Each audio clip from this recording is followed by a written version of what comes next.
ಕಣ್ಣಿಗೆ ಕಾಣುವ ದೇವರು ಅಂದರೆ ಅದು ತಂದೆ ತಾಯಿ.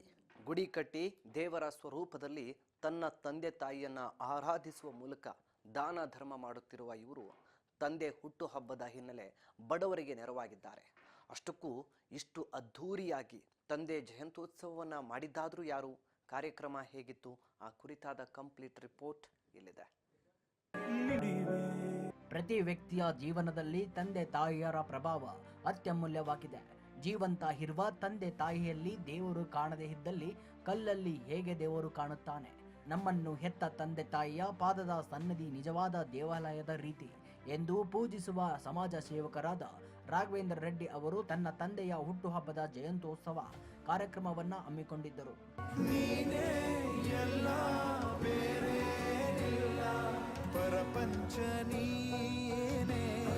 ತಂದೆಯ ಹುಟ್ಟುಹಬ್ಬದ ದಿನ ಬಡವರಿಗೆ ಆಹಾರ ಕಿಟ್ ಜೊತೆಗೆ ಮಹಿಳೆಯರಿಗೆ ಸೀರೆ, ಟಿಫನ್ ಬಾಕ್ಸ್ನಲ್ಲಿ ಊಟ, ಸ್ಕೂಲ್ ಬ್ಯಾಗ್ ಮತ್ತು ಸಿಹಿ ತಿಂಡಿ ನೀಡಿ ಹಬ್ಬದ ರೀತಿ ಹುಟ್ಟುಹಬ್ಬವನ್ನು ಆಚರಿಸಲಾಯಿತು.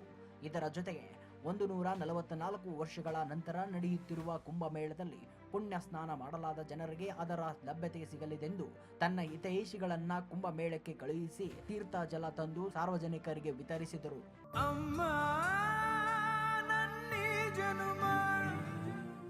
ಒಟ್ಟಾರೆ ನಮ್ಮ ಪೂರ್ವಜರು ತಂದೆ ತಾಯಿಯ ಮಹತ್ವವನ್ನು ಅರಿತು ಅವರಿಗೆ ದೇವರ ಸ್ಥಾನ ನೀಡಿದ್ದಾರೆ. ತಂದೆ ತಾಯಿಯ ಕಾರುಣ್ಯ, ವಾತ್ಸಲ್ಯ, ಅನುರಾಗಕ್ಕೆ ಎಂದು ಬೆಲೆ ಕಟ್ಟಲಾಗದು. ತನ್ನ ತಂದೆಯ ದೇವರು ಎಂದು ಅವರಿಗೆ ಗುಡಿ ಕಟ್ಟಿ ಆರಾಧಿಸುತ್ತಿರುವ ರಾಘವೇಂದ್ರ ರೆಡ್ಡಿ ಅವರ ಈ ಪ್ರೀತಿಯನ್ನ ನಾವು ಮೆಚ್ಚಲೇಬೇಕು.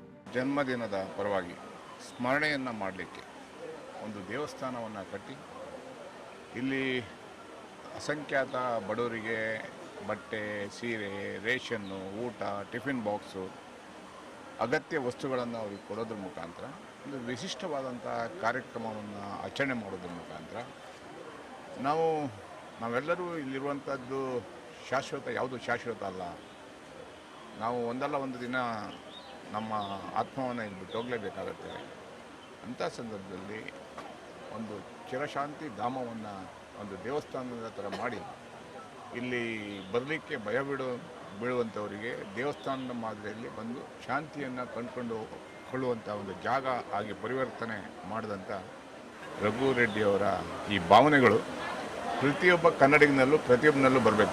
ತನ್ನ ತಂದೆ ತಾಯಿಗಳಿಗೆ ಎಷ್ಟು ಗೌರವ ಕೊಡಬೇಕು, ತಂದೆ ಹೆಸರಲ್ಲಿ ಏನೇನು ಮಾಡ್ಬೋದು, ಅವ್ರು ಮಾಡಿರುವಂಥ ಸಾಧನೆಗಳೇನು, ಅವ್ರನ್ನ ನೆನೆಸ್ಕೊಳ್ಳುವಂಥದ್ದು. ಸಮಾಜ ಸೇವಕರಾದ ರಾಘವೇಂದ್ರ ರೆಡ್ಡಿ ಅವರು ಕಾರ್ಯಕ್ರಮದ ಬಗ್ಗೆ ನಮ್ಮ ಪ್ರತಿನಿಧಿ ರೂಪಾ ಚಂದ್ರು ಜೊತೆ ಮಾತನಾಡಿದ್ದಾರೆ. ಏನ್ ಹೇಳಿದ್ದಾರೆ ಕೇಳೋಣ ಬನ್ನಿ.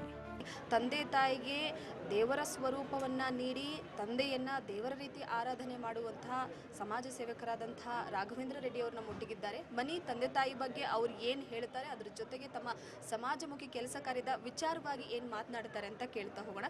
ಸರ್, ತಂದೆ ತಾಯಿಗಳಂದರೆ ಎಲ್ಲೋ ಒಂದು ಕಡೆ ತಾತ್ಸಾರ ಇರುತ್ತೆ. ತಂದೆ ತಾಯಿಗಳು ಅಂದ ತಕ್ಷಣ ಇತ್ತೀಚೆಗೆ ಗಮನಿಸೋ ಮಟ್ಟಿಗೆ ಎಲ್ಲೋ ಒಂದು ಕಡೆ ಸ್ವಲ್ಪ ಮಟ್ಟಿಗೆ ಪ್ರೀತಿ ಗೀತಿ ಏನು ಕೂಡ ಇರೋದಿಲ್ಲ. ಆದರೆ ನೀವು ತಂದೆಯನ್ನು ದೇವರ ರೂಪದಲ್ಲಿ ಆರಾಧನೆ ಮಾಡ್ತಾ ಇದ್ದೀರಾ ಸರ್, ಏನು ಹೇಳ್ತೀರಾ?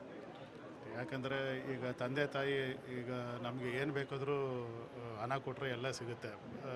ಬಟ್ ತಂದೆ ತಾಯಿ ಸಿಗೋದು ಅದು ಎಲ್ಲೂ ನಿದರ್ಶನವೇ ಇಲ್ಲ.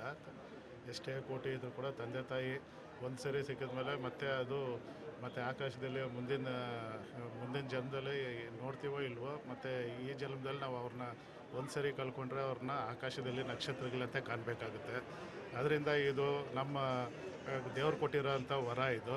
ಈಗ ಅವ್ರು ನಮ್ಮ ಕಣ್ಣೆದುರುಗಡೆ ಇರೋ ಟೈಮಲ್ಲಿ ಇವಾಗ ಕಣ್ಣೆದುರುಗಡೆ ಕಾಣಿಸೋ ಅಂಥ ದೇವರು ಅವ್ರನ್ನ ಯಾವ ರೀತಿ ನಮ್ಮ ಬಾಲ್ಯದಲ್ಲಿ ಅವರು ನಮಗೆ ಏನು ಸೇವೆ ಸಲ್ಲಿಸ್ತಾಯಿದ್ರು ಅದನ್ನು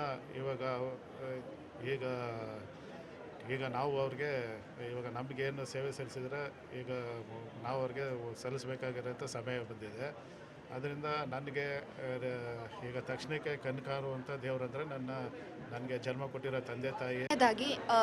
ತಂದೆ ತಾಯಿಗಳನ್ನು ಬಹಳ ನಿಷ್ಕೃಷ್ಟವಾಗಿ ಕಾಣುವಂಥ, ಅದ್ರ ಜೊತೆಗೆ ತಂದೆ ತಾಯಿಗಳನ್ನು ದೇವರ ರೂಪವಾಗಿ ನಾವು ಆರಾಧಿಸಿದ್ರು ಕೂಡ ಮಾತೃದೇವೋಭವ ಪಿತೃದೇವೋಭವ ಅಂತ ಕರಿತೀವಿ. ಕೆಲವೊಂದಿಷ್ಟು ಜನ ಇತ್ತೀಚೆಗೆ ಆಗುವಂಥ ಸೋಷಿಯಲ್ ಮೀಡಿಯಾ, ಸಾಮಾಜಿಕ ಜಾಲತಾಣ ನೀವು ಸಾಕಷ್ಟು ನೋಡಿರ್ತೀರ. ಅಂತಹ ಜನರಿಗೆ ಕೊನೆಯದಾಗಿ ಏನು ಹೇಳೋದಕ್ಕೆ ಇಷ್ಟಪಡ್ತೀರಾ ಸರ್? ನೋಡಿ, ಎಲ್ಲರಿಗೂ ನನ್ನ ಕಲ್ಕಲೆ ವಿನಂತಿಸ್ಕೊತಾ ಇದ್ದೀನಿ. ಎಲ್ಲ ಸಾರ್ವಜನಿಕರಿಗೆ ನಮಗೆ ಏನು ಬೇಕಾದರೂ ನಮಗೆ ಮರುಕಳಿಸ್ತದೆ ಜೀವನದಲ್ಲಿ. ನೀವು ಹಣ ಕಳ್ಕೊಬೋದು, ಮತ್ತು ಆರೋಗ್ಯ ಇರ್ಬೋದು, ಏನೇ ಒಂದು ಇರಲಿ, ಪ್ರತಿಯೊಂದು ನಮಗೆ ಮತ್ತೆ ಯಾವುದೋ ಒಂದು ರೂಪದಲ್ಲಿ ಒಂದು ಮರುಕಳಿಸ್ತದೆ. ಬಟ್ ಏನಂದರೆ ತಂದೆ ತಾಯಿ ನೀವು ಒಂದು ಸರಿ ನಿಮ್ಮ ಕೈಯಿಂದ ತಪ್ಪೋದ್ರೆ ಅದು ನೀವು ಯಾವಾಗಲೂ ನಾನು ಇದೇ ಮಾತು ಹೇಳ್ತಾ ಇರ್ತೀನಿ, ನೀವು ಆಕಾಶದಲ್ಲಿ ನಕ್ಷತ್ರಗಳಂತೆ ಕಾಣಬೇಕಾಗುತ್ತೆ. ಮತ್ತು ಆಕಾಶದಲ್ಲಿ ನಕ್ಷತ್ರಗಳಂತೆ ನಾವು ಕಣ್ಣಾರ ನೋಡಬೇಕು. ನಾವು ಮುಟ್ಟೋಕ್ಕಾಗೋದಿಲ್ಲ, ನಾವು ಅವ್ರ ಹತ್ರ ಮಾತನಾಡೋಕ್ಕಾಗೋದಿಲ್ಲ. ಇದು ನಮಗೆ ಪುಣ್ಯ. ತಂದೆ ತಾಯಿ ನಮ್ಮ ಕಣ್ಣೆದುರುಗಡೆ ಇರೋ ಟೈಮಲ್ಲಿ ನಾವು ಅದಕ್ಕೂ ಪುಣ್ಯವಂತರು ಯಾರೂ ಇಲ್ಲ. ಯಾಕಂದರೆ ನಮ್ಮ ತಂದೆ ನಾನು ಕಳ್ಕೊಂಡಿದ್ದೆ ಅಂತ ನಾನು ಯಾವತ್ತೂ ಭಾವಿಸಿಲ್ಲ. ನನ್ನ ಜೊತೆಲೇ ಇದ್ದಾರೆ. ಈಗ ಇಷ್ಟೆಲ್ಲ ಜನಗಳಿಗೆ ಇಷ್ಟೆಲ್ಲ ನಾನು ಸೇವೆ ಮಾಡ್ತಾ ಇರೋದು ನಮ್ಮ ತಂದೆ ಪ್ರೇರಣೆ. ನನ್ನ ಜೊತೆಲೇ ಇದ್ದಾರೆ ನಮ್ಮ ತಂದೆ. ಎಷ್ಟು ಜನ ಮಕ್ಕಳು ತಮ್ಮ ತಂದೆ ತಾಯಿಯನ್ನ ದೇವರ ರೀತಿ ಪೂಜಿಸುತ್ತಾರೆ. ಇನ್ನು ಕೆಲವರು ವಯಸ್ಸಾದ ಮೇಲೆ ಅವರ ಆರೈಕೆಯನ್ನು ಕೂಡ ಮಾಡುವುದಿಲ್ಲ. ಅದಕ್ಕೆ ಇಂದಿನ ದಿನಗಳಲ್ಲಿ ವೃದ್ಧಾಶ್ರಮಗಳು ಹೆಚ್ಚಾಗಿರುತ್ತಿರುವುದು. ಆದರೆ ಪೋಷಕರು ಮಾತ್ರ ತಮ್ಮ ಮಕ್ಕಳನ್ನ ದೇವರಿಗಿಂತ ಹೆಚ್ಚಾಗಿ ನೋಡಿಕೊಳ್ಳುತ್ತಾರೆ. ಅಂತವರ ಸಾಲಲ್ಲಿ ಸಮಾಜ ಸೇವಕರಾದ ರಾಘವೇಂದ್ರ ರೆಡ್ಡಿ ಕೂಡ ಒಬ್ಬರು. ಅವರ ಸಮಾಜಮುಖಿ ಕೆಲಸ ಹೀಗೆ ಸಾಗಲಿ ಎಂದು ಹಾರೈಸೋಣ. ಕೈ ಎತ್ತಿ ಮುಗಿಯಬೇಕು.